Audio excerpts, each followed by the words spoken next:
Il était une fois, dans un village lumineux et animé, un couple nommé Fatima et Lao.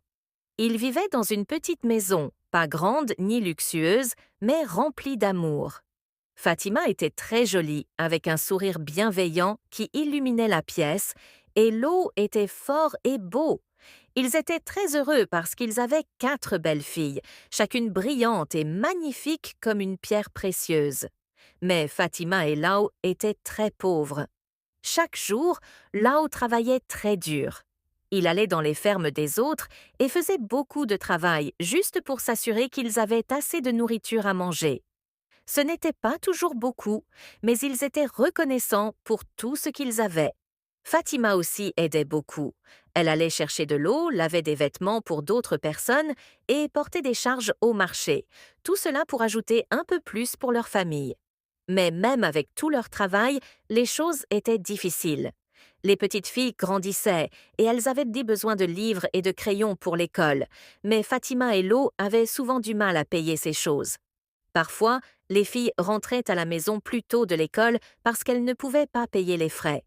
Cela rendait Fatima et Lo tristes, mais ils serraient leur fille dans leurs bras, jouaient avec elle et essayèrent de rendre chaque jour aussi joyeux que possible. Leur maison était toujours remplie de rires et du bruit des petits pieds courant partout.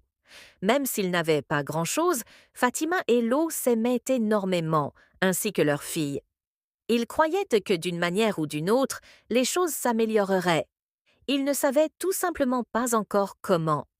Ainsi, chaque soir, sous les étoiles scintillantes, Fatima et Lao s'asseyaient à l'extérieur de leur petite maison, se tenaient la main et rêvaient d'un avenir meilleur pour leurs 12 filles. Ils savaient que ce n'était pas facile, mais ils avaient de l'espoir, et c'était quelque chose de très spécial à avoir. Un matin ensoleillé, l'eau se sentait lourde dans son cœur. Il savait qu'il devait trouver un moyen d'améliorer les choses pour sa famille, alors il décida de rendre visite à son ami dans le village voisin, espérant obtenir de l'aide.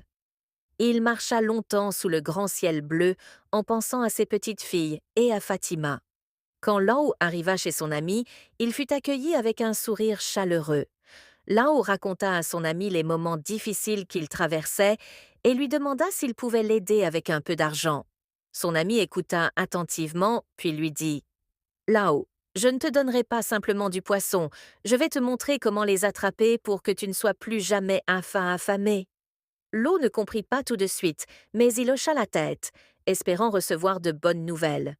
Son ami l'emmena voir un vieil homme appelé l'herboriste, qui vivait profondément dans la forêt. La maison de l'herboriste était étrange, couverte de marques bizarres et entourée de plantes curieuses. L'eau ressentit un frisson en y entrant. L'air était chargé de l'odeur des herbes et de quelque chose d'autre que l'eau n'arrivait pas à identifier. L'herboriste écouta l'histoire de l'eau, ses yeux pétillants d'une manière étrange, puis il dit « Je peux t'aider à devenir très riche, mais cela a un prix. » L'eau était impatient d'en savoir plus. « Que dois-je faire ?» demanda-t-il. L'herboriste le regarda sérieusement et dit « Tu dois utiliser tes enfants dans le rituel. Elles ne mourront pas, mais elles souffriront. » L'eau fut choquée et horrifiée. Il ne pouvait pas croire ce qu'il entendait. « Je ne peux pas faire ça, » dit-il. « Je veux l'argent pour améliorer la vie de mes enfants, pas pour leur faire du mal. Je préfère partir plutôt que de faire ça à mes propres filles. » Mais alors, l'herboriste dit quelque chose de terrifiant. « Maintenant que tes yeux ont vu et que tes oreilles ont entendu, si tu pars, tu ne rentreras pas chez toi. » Effrayé et désespéré, l'eau se sentit piégée. Il pensa à leur petite maison, aux frais de scolarité impayés et aux casseroles vides à l'heure du dîner. Avec le cœur lourd, l'eau accepta le sombre marché, espérant que ce ne serait pas aussi grave que cela en avait l'air. L'herboriste lui donna une poudre noire et lui ordonna de la mélanger à la nourriture de ses enfants.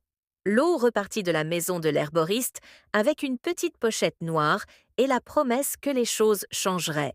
Mais en rentrant chez lui, le poids de ce qu'il avait accepté était plus lourd que tout ce qu'il avait jamais porté.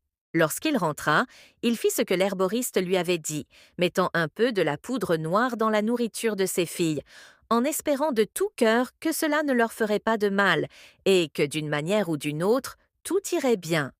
Mais le lendemain, quelque chose de triste et étrange se produisit. Un vent fort souffla sur le village comme s'il était en colère contre quelque chose. Ce n'était pas n'importe quel vent, il sifflait et hurlait, faisant claquer les portes et secouer les arbres. Tout le monde dans le village parlait de ce vent étrange, mais pour la famille de l'eau, cela apporta quelque chose de pire. Sa fille aînée, celle qui avait le sourire le plus éclatant, perdit la vue. Elle ne voyait plus rien. Elle pleura en disant que tout était sombre. Le cœur de l'eau se brisa en 1000 morceaux. Il voulait croire que c'était juste le vent, un accident étrange, mais